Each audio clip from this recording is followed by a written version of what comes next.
ఎందుకంటే నేను చిన్న ఉన్నప్పుడు నాకు అంబేద్కర్ ఎవరో తెలియదు. ఓ రోజు చిన్న ఉన్నప్పుడు ఇట్లా బాజార్ ఇంట్లో చెప్పకుండా బాజారు అయినా అప్పుడు మా నాయన అన్నాడు, ఎక్కడ పోయినవరా అంటే, గడు బాజార్లో ఎక్కడ పోయినవరా అంటే, గాడ విగ్రహం ఉంటుంది చూడు, గాయన గట్టి దిక్కు చూపెడుతుంటాడు అని అన్న. గటు దిక్కు కాదురా, దేశానికే దిక్కు చూపించిన మహానుభావుడు అని మా నాయన చెప్పిండు. ఎందుకంటే మా నాయన బైబిల్, ఖురాను, భగవద్గీత ఏంది, ఆయన న్యాయవాది, వాళ్ళకేంది రాజ్యాంగమే. రాజ్యాంగం రాసిన మహానుభావుడు, దేశానికి దిక్కు చూపిన మహానుభావు. గట్టి దిక్కు కాదురా చూపెట్టేది, దేశానికి దిక్కు చూపెట్టిందని. కానీ తప్పు నాది కాదు. నేను అప్పుడు 12 ఏళ్ళలో 13 ఏళ్ళలో ఉంటుంది. స్కూల్లో పుస్తకాలల్లో గాంధీ, నెహ్రూలను చదివినాము, ఔరంగజేబ్, అక్బర్లను చదివినాము, షాజహాన్ చదివినాము. కానీ అంబేద్కర్ గారి నుంచి మా బడి పుస్తకాలల్లో ఎస్ఎస్సిలా అప్పుడు లేకుండే, అందరిది ఉండే. తప్పు నాది కాదు, నేను నేర్చుకోలేదు. అట్లే చదువుకుంటా 10వ తరగతికి వచ్చిన తర్వాత ఇంటర్మీడియట్ కూడా పాస్ అయినాక నాకు ఇంజనీర్ కావాల్సి ఉండే. మా నాయన అన్నాడు, నువ్వు న్యాయవాది, లా చేయకరా, నువ్వు ఏమైనా చేసుకో అన్నాడు. ఆయన న్యాయవాది. ఇంజనీరింగ్ చదువుకోనికి వచ్చినప్పుడు నాకు ఉస్మానియా యూనివర్సిటీలో సీట్ కావాలి, దొరకలేదు. నేను మంచి స్టూడెంట్నే ఉండే, దొరకలేదు. ఎందుకు దొరకలేదు అంటే అంబేద్కర్ వల్లనే నాకు సీట్ దొరకలేదు. ఎందుకంటే అంబేద్కర్ గారు వచ్చి రిజర్వేషన్ పెట్టిండ్రు, అందుకే నీకు సీట్ దొరకలేదని చెప్పిండ్రు. అంతకంటే ఎక్కువ తెలియదు. ఈ ఇంజనీరింగ్ చదివిన అమెరికా పోయినా, ఇక అక్కడ అంబేద్కర్ ఏం నేర్చుకోలేదు. తర్వాత ఇక్కడికి వచ్చినాక రాజకీయాలలో ఏదో ఇంజనీరింగ్ చేసినాక ఎందుకో తెలంగాణ అని రాజకీయాలు జాయిన్ అయినాక ఇట్లనే ఏదో కొబ్బరికాయ కొడుతందుకో, ఏదో రోడ్డు ఇనాగ్రేషన్కో పోయినప్పుడు, ఊర్లో ఏమన్నా చేసినప్పుడు ఆడంటారు, సార్ అంబేద్కర్ స్టాచ్యూ ఉంది సార్, దానికి పూలదండ వేయాలి. ఆ పూలదండ వేస్తానికి పోతాము. ఎందుకు పూలదండ ఎందుకు వేస్తున్నా? దళిత ఓట్లు వస్తుంది పూలదండ వేస్తున్నా. మా ఊళ్ళే చెప్తారు, నేను టీఆర్ఎస్ పార్టీ నాదే చెప్తారు, మా టీఆర్ఎస్ దళిత నాయకులు చెప్తారు ఏంటంటే, ఇక పక్కకు సార్ వేయాలి పోయి దండ వేస్తాము.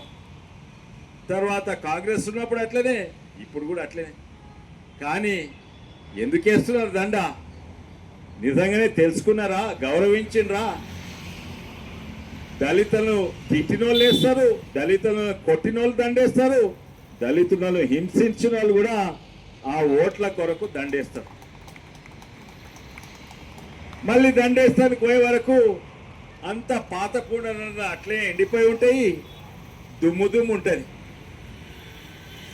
కానీ దాని తర్వాత నన్ను పార్లమెంట్లో ఉన్నప్పుడు నన్ను భారతదేశ ప్రభుత్వము 6 మంది ఎంపీలను యూనివర్సిటీ ఆఫ్ షికాగో పంపిండ్రు. ఎవరితో పంపిండ్రు అంటే, తక్కిన 5 ఎవరంటే 2 పేరు చెప్తా. ఒక ఆమెనేమో శైలజా కుమారి, చాలా పెద్ద దళిత నాయకురాలు, కాంగ్రెస్ పార్టీలు ఉన్నది. నాకు ఆమె పరిచయమే, నాకంటే పెద్ద, ఇప్పుడు కూడా లోక్సభలో ఉంది. ఇంకో ఆయన ఎవరంటే నరేంద్ర జాదవ్ గారు.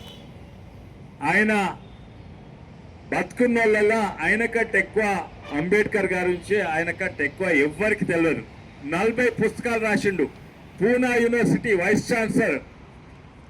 అంబేద్కర్ గారికి ఆయనకు సంబంధం ఏంటంటే అదే కులం ఆయనది, మహార్. ఇంకోటి ఏంటంటే అంబేద్కర్ గారు ఆర్బీఐకి సంబంధం ఉంది, ఆయన కూడా ఆర్బీఐ డైరెక్టర్ ఉండే, రిజర్వ్ బ్యాంక్ ఆఫ్ ఇండియా. ఇంకా పూనా యూనివర్సిటీ వైస్ ఛాన్సలర్ ఉండే. అయితే వారం రోజు షికాగో వీళ్ళతో ఉంటే అప్పుడు మెల్లమెల్ల నేర్చుకున్నా అంబేద్కర్ గారి నుంచి. ముఖ్యంగా ఏంటంటే భారతదేశం ఎంతో మంది పెద్ద నాయకులు ఉండే, చాలా పెద్ద నాయకులు ఉండే. గాంధీ ఉండే, నెహ్రూ, బాగా చదువుకున్న వాళ్ళు, అవగాహన ఉన్నోళ్ళు. వీళ్ళు విదేశాలకు పోయి కూడా చదువుకున్నారు, వీళ్ళు అక్కడ పోయి లా చదువుకున్నారు. ఇంగ్లాండ్కు పోయిండ్రు.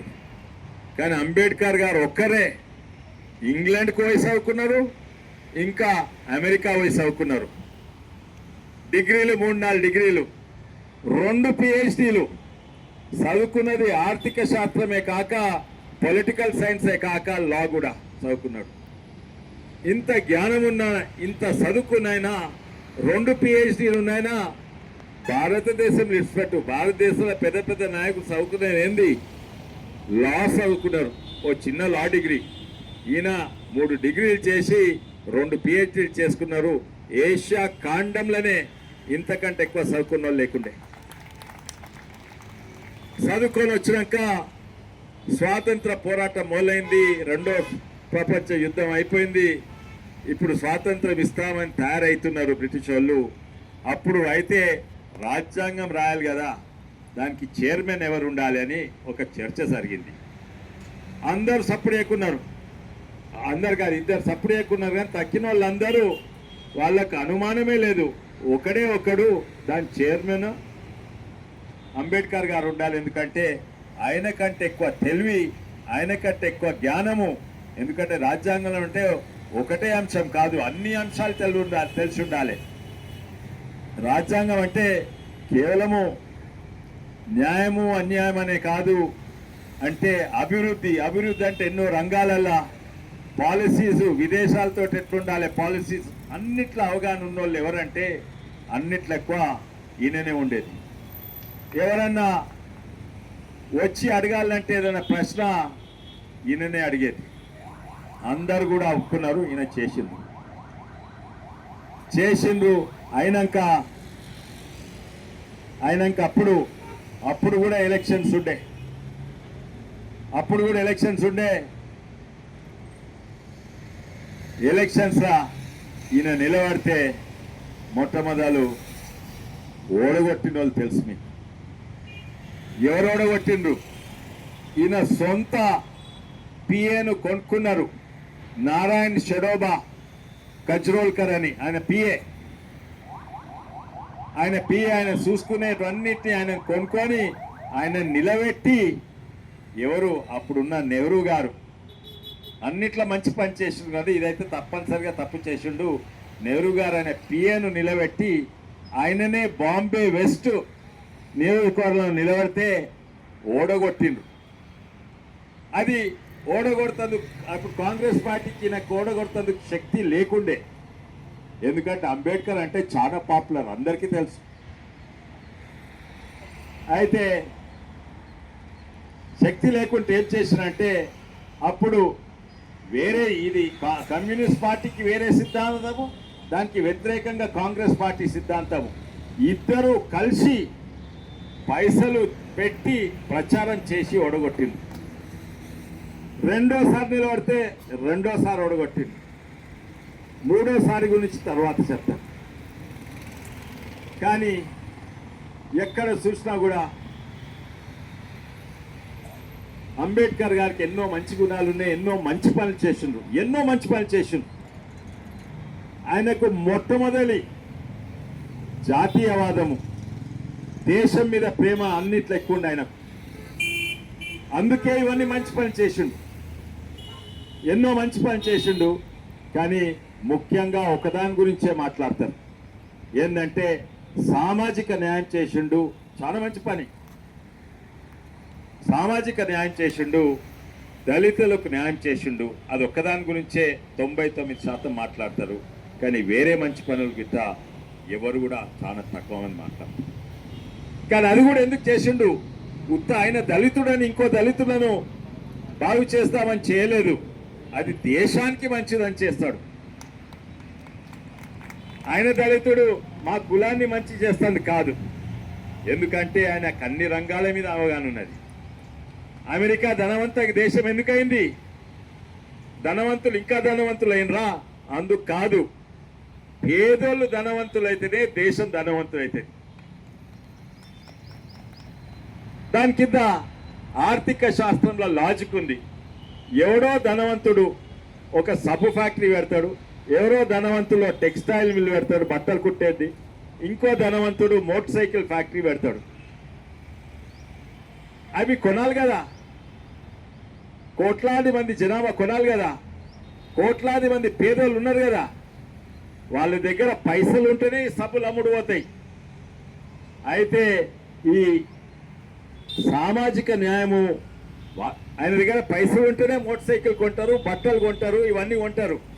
అయితే ధనవంతులు ధనము కిందికి పోతే కిందోళ్ళు బాగుపడతారు, మీదోళ్ళు బాగుపడతారు. మీరు 5 ఇటుకలు మీద ఇట్లా పెట్టండి, మీదిట్టుకలు లేస్తే ఆ మీదిట్టుకని లేస్తుంది, కానీ కిందిట్టలు లేస్తే మీదున్న 4 ఇటుకలు కూడా లేస్తాయి. ఇది ఆర్థిక శాస్త్రంలా. ఇది దళితులకే కాదు, దేశానికే లాభము, ఎకానమీకే లాభం అనే ఇది. అది అప్పుడు రాసిండు. రాసినాక మొన్న అమర్త్య సేన్ అని ఒక ఎకానమిస్ట్, ఆర్థిక శాస్త్ర నైపుణ్యం ఉన్న వ్యక్తి పుస్తకం రాస్తే ఆయనకు నోబెల్ ప్రైజ్ వచ్చింది, కానీ అంబేద్కర్ గారికి ఇవ్వలేదు. అయితే చేసింది ఆయన ఒక కులానికి చేయలేదు, అది సామాజిక న్యాయం చేసినా కూడా అది కులానికి చేయలేదు, అది దేశం కొరకు, దేశం బాగుపడుతుందని చేసిండు. అది ఆయన గొప్పతనం. కానీ ఆయన చేసిన ఎన్నో ఉన్నాయి. ఈరోజు నా జేబుల నుంచి ఓ 50 రూపాయలు, 100 రూపాయలు, 500 రూపాయల నోట్ తీస్తే ఆ నోట్కు విలువ ఉన్నది. దాంతో డీజిల్ పెట్రోల్ కొనవచ్చు. ఇక్కడనే మన దేశంలో ఇప్పుడు యుద్ధం అవుతుంది, అన్నిట్లో ఆక్వా డీజిల్ పెట్రోల్ అంటే మన దేశంలో ఇప్పుడు యుద్ధం అవుతుంటే అమెరికాలో $2, $3, $4 పోయి $6 అయింది డీజిల్. మన దగ్గర పెరిగిందా? పెరగలేదు. మన రూపాయికి విలువ ఉన్నది. అయితే అంతటా పాకిస్తాన్లో అంతటి కూడా ధరలు పెరిగినాయి, కానీ మన దగ్గర పెరగలేదు. రూపాయికి విలువ ఉండాలంటే రూపాయికి వేరే గుర్తింపు ఉండాలి. దాన్ని reserve bank of India monitor చేయాలి అని రిజర్వ్ బ్యాంక్ ఆఫ్ ఇండియా సృష్టించిన ఆయన, నోట్లు చెపాయించిన ఆయన అంబేద్కర్ గారు.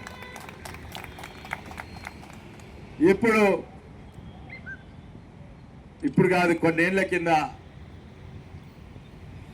కేంద్ర ప్రభుత్వము ఎలక్ట్రిసిటీ అమెండ్మెంట్ బిల్ పెట్టింది. ఎలక్ట్రిసిటీ అమెండ్మెంట్ బిల్ పెడితే అది కేంద్రము చూడాలి అన్ని రాష్ట్రాలలో కరెంట్ ఎట్లా నడుస్తుందో అని. వీళ్ళందరూ వ్యతిరేకించిండ్రు, కానీ అంబేద్కర్ గారు అదే చెప్పిండ్రు. For cheap and abundant electricity in the nation, electricity department